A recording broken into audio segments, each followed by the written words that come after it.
Support comes from Missouri Forest Products Association, committed to sustainable and sound conservation of the state's forests, which support more than 41,000 Missouri jobs, resulting in a $10 billion industry.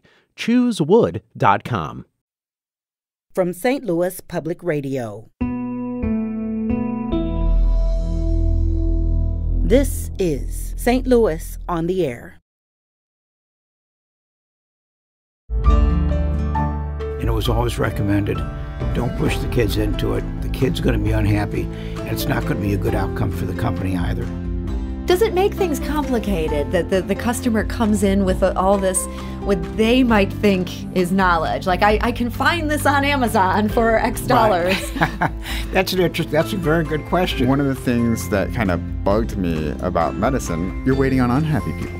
Yeah. In jewelry, you have this wonderful opportunity. You're waiting on happy people. People celebrating occasions, people celebrating themselves, people celebrating fashion. I'm Sarah Fensky.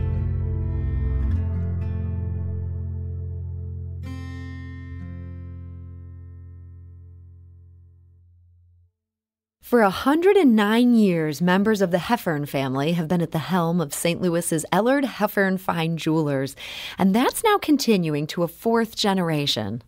Like his father, Webster Heffern has a background in science.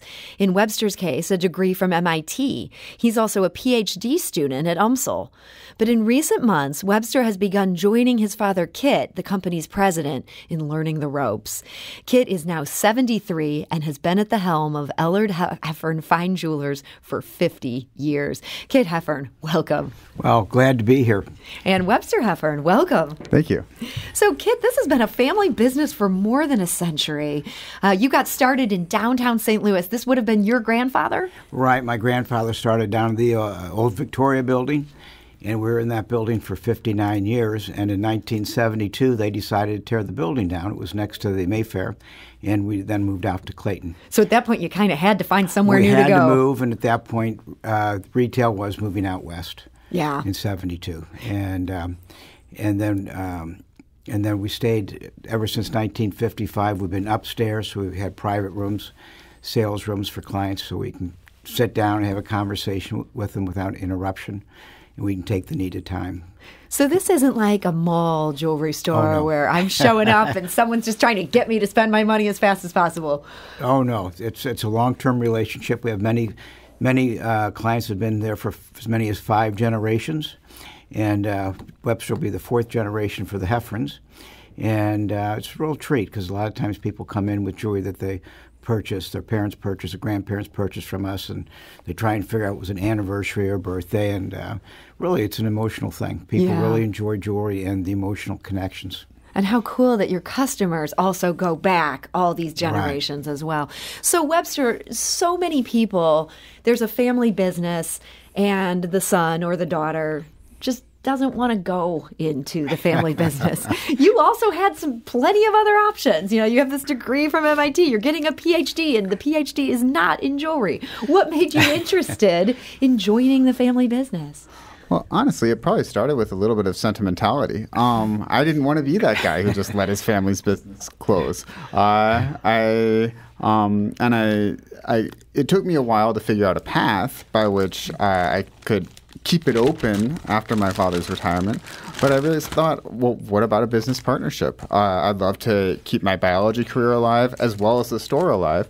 So I will be, I guess, in the next 10 years looking for a great business partner. And I realized there is room for someone who thinks the way that I do in the business. There's actually a lot more intellect that goes into a lot of the processes than you'd think. That's interesting. So if we think of what you're studying and your academic background as being something so wildly different from this business, you don't see it that way at all. Not necessarily. You'd be amazed at some of the analyses that I can run on our client demographics, things like that. I generate some really cool graphs, some really interesting data on what sells, what kind of jewelry is selling, depending on how we decide to categorize it. so that we can choose the best jewelry for our current audience and for our audience moving forward. So I've been able to apply a lot of what I've learned how to do through biology, et cetera, to this business. So, Kit, you also have a background in science. You had an engineering degree. You worked on the F-4 Phantom fighter jet. Right. I had an electrical engineering degree from Tufts University. And after I graduated, I went and worked for McDonnell Douglas. And I worked there just about a year, and then I changed over to the family business. And why was that? Well, I've always liked business, and I like science and engineering in academia. I don't know so much that I was crazy about it in practice. Yeah. And so I started with my dad in the spring of 1972. And at first it was the business side, but with the jewelry, it's so pretty, and the people that you meet are so nice and generous. And so I really ended up liking the jewelry business way more than I initially anticipated. So you thought you would just be sort of, thinking of it like a businessman, right. But then the artistry, the beauty of these jewels, it called to you. Correct.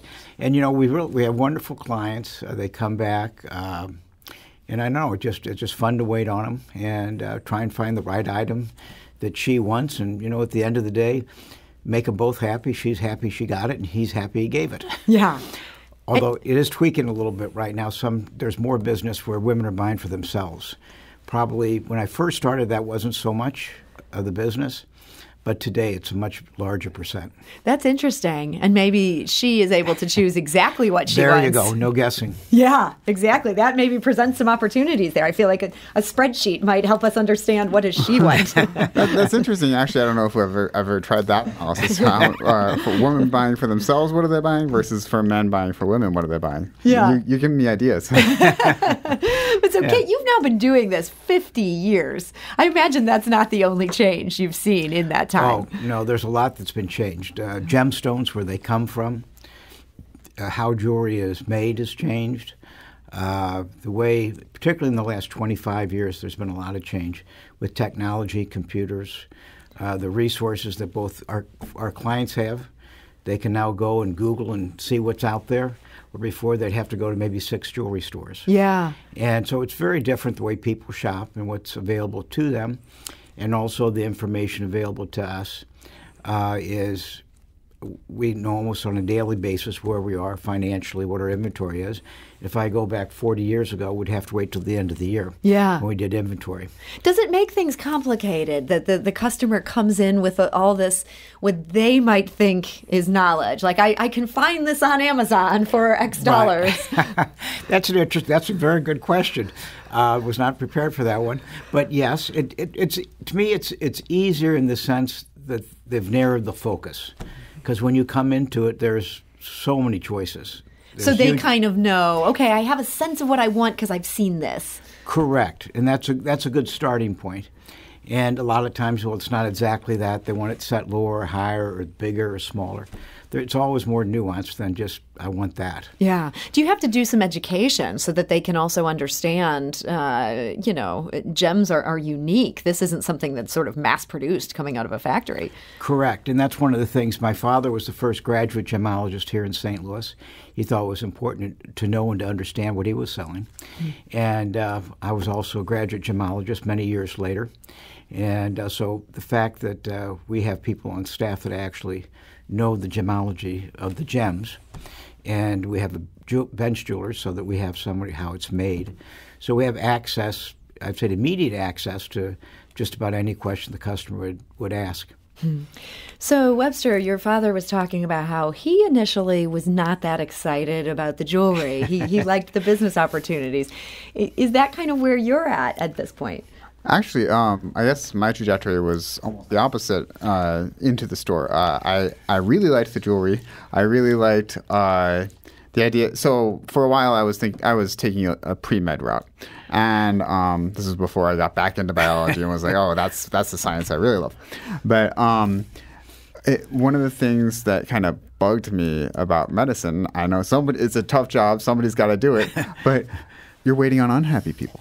In jewelry, you have this wonderful opportunity. You're waiting on happy people celebrating occasions, people celebrating themselves, people celebrating fashion. And so that really drew me in. And then, of course, our jewelry is so beautiful and so stylish is not quite the artistic. Yeah. It's really artistic. It is stylish, but I think what really makes us stand out is the art. And I'm like, nobody else in St. Louis is doing this. Nobody else in St. Louis is going to do it. Yeah, so that was exciting to you. Yeah. So, Kit, you've prided yourself on working with some really top designers over the years, making sure that you're bringing something that's unique and something that's amazing. How do you go about finding these designers and getting them to want to work with you? Well, most of the designers, we'd either find them through a show or somebody who suggests they were in Miami or California, someplace. They tell me, oh, you got to meet this guy. He has great jewelry, or a woman. And that's one way. Another way, they would sometimes find us. They're also trying to grow as a business. And so eventually we meet. Sometimes it's not immediate, but over time we do cross paths. We play in the same yard. Yeah. We're talking today to Kit Heffern, who is the president of Elleard Heffern Fine Jewelers. They have been open in the St. Louis area for 109 years, started in downtown St. Louis. They've been in Clayton since 1972, now in your second location there in Clayton. Correct. We were in the top of the Sevens building on the 18th floor. Now we're in the Hanley Corporate Tower on the lobby level, next to the Capitol Grill. And I should also mention we're joined today by Webster Heffern. He is the fourth generation of Hefferns to be working in this business. That's a relatively new thing, sort of joining his father, Kit, as Kit continues to be involved in this. Now, Kit, you brought some jewelry with you today. I'd love for you to just tell us a little bit about these pieces. Oh, gosh. I did. I brought this jewelry because I'm used to talking to jewelry with having jewelry in front of me. I didn't know what you would be asking me. And I thought, well, if I bring jewelry, it'll focus my answers. Yeah. And these particular pieces, I thought you might ask me, who we do business with and who are some of my favorite designers. So I picked some pieces that I think make great jewelry. Yeah, I'd love to hear. Much of it is handmade. This one piece is Peter Schmid, Zobel, and he has a shop in Constance, Germany. It's all handmade. Once you know the jewelry, it's recognizable. Mm-hmm. If you have only seen one piece, you might not know. But when you see the collection, it's very specific, and everyone's unique to each and every other piece. And it's always fun to see. It's a beautiful bracelet. Yeah. Well, thank you. Yeah. And then this other piece, the designer is Vernier. It's an Italian company. They tend to make large-scale, simple designs. They don't do small. They do, I'd say, medium, big, and oh my God. Yeah. And but generally that's a big clean. ring. Yeah. Yeah. It's just clean lines, not too fussy. This is Vendorfa. This is another Italian jeweler. It's all hand finished. It's matte and hammered, and the diamonds are top notch, and everything about it is pristine. And one thing about our jewelry, you can always turn it over. Not just these, but any piece in our shop. You can turn the piece over, and it's going to be just as pretty on the back as it is on the top. So I understand one thing that your store is particularly known for is the Y bracelet. Oh, the Y bracelet, yes. Can you tell us about that? How did your store come to sell that?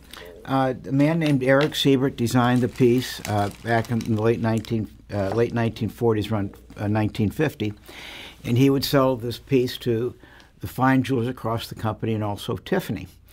And then we sold quite a few pieces in St. Louis. And then there was a Sotheby's catalog in 1988, which is the Andy Warhol collection. So this whole catalog is Andy Warhol jewelry, and it's 40, 50 pages long, and there's multiple pieces on each page. Yeah. He obviously loved jewelry. But anyway, one of the pieces that he was selling at auction was the Y bracelet. This particular piece was sold by Tiffany, not by Elleard Heffern. However, it's the same piece, the same mold, it's the same design. And so it just kind of kept the catalog. It really has a long history, and it's very specific, and it's very simple. But it's large. Yeah. And it's heavy. Do you find people are still buying these Y bracelets today? We've sold the Y bracelet for, I guess, since 70 years. I'm sure we've sold over 100, maybe 150. I've really never kept track. Wow. But they're large and they're simple. and they're very, very recognizable. We should mention that bracelet is named for the Y shape of its link. So, yeah, if you ever see one out and about, you can be like, I think that's a Y bracelet. Webster, hearing your father talk about jewelry, he's obviously so knowledgeable. 50 years in a business will tend to do that to someone. Is it almost overwhelming sometimes to think about all that there is to learn? Yes and no. I sometimes I feel like I've gotten a head start. I grew up with him. So one of the gifts that my parents gave me when I was a little kid was a bunch of semi-precious gemstones in a box. And I love staring at them. I love playing with them. I love knowing their names. And so I'd say the one thing he really knows so much about where I could never catch up is estate jewelry, just the history of. I mean, I can keep up with the new jewelry, but you start talking about which jewelry came from the 60s, which jewelry came from the 70s, who was designing then, why they were designing that way then. I don't know that. And he knows that just looking he really at it. Does. Yeah. Well, just with a transition, a lot of it is just time and practice and exposure, so he will learn it. Yeah. One nice thing about Webster that I think he has is better than me, he has a phenomenal color memory, and particularly for gemstones, color is what it's all about. And having color memory is very helpful in evaluating things, also remembering who had it, because sometimes somebody comes in and it's a very specific request, not typical. And with color memory, you can remember, I saw it at a show. And you can remember, I saw it at the show, but I not remember who showed it to me. So he has a good color memory, which is going to be very helpful. That's a real gift right there. Yeah.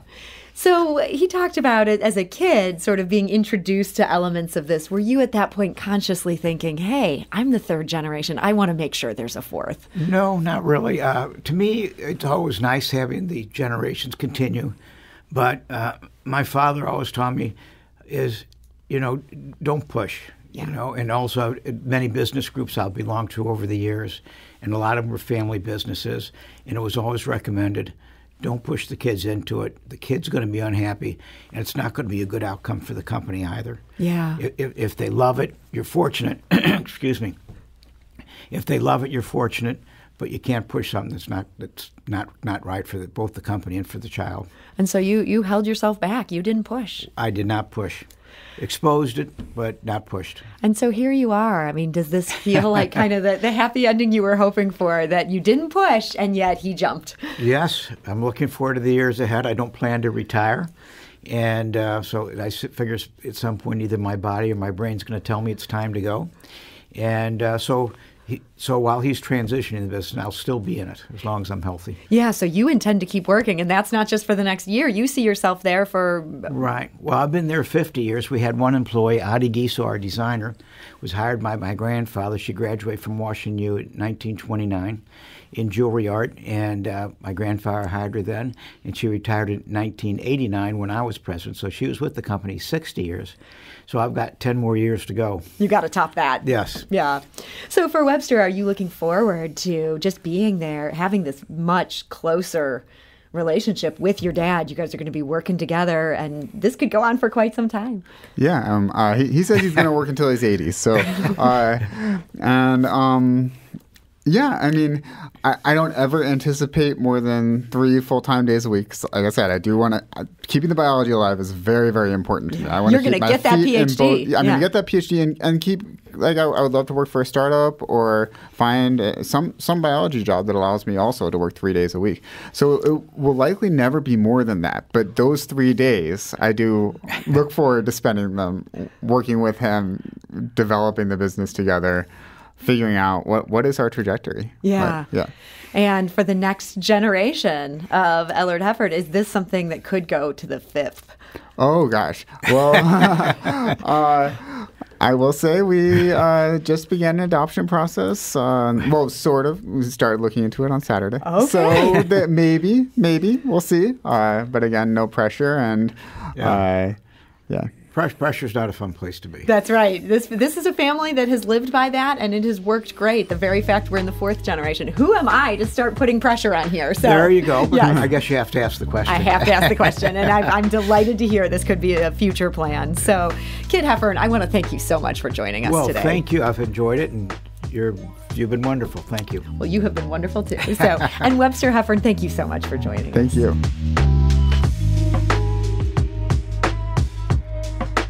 This episode was produced by Danny Wysentowski with audio engineering by Aaron Dorr.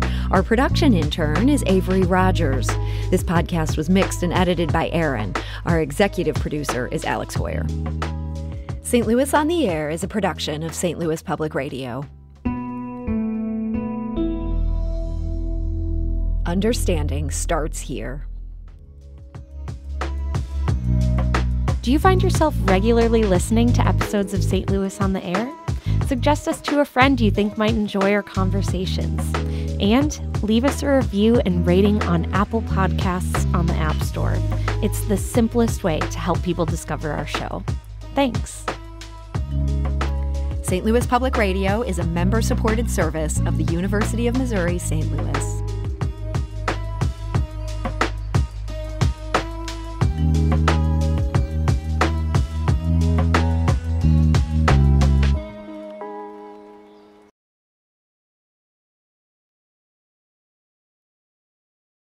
Support comes from Missouri Forest Products Association, committed to sustainable and sound conservation of the state's forests, which support more than 41,000 Missouri jobs, resulting in a $10 billion industry. ChooseWood.com.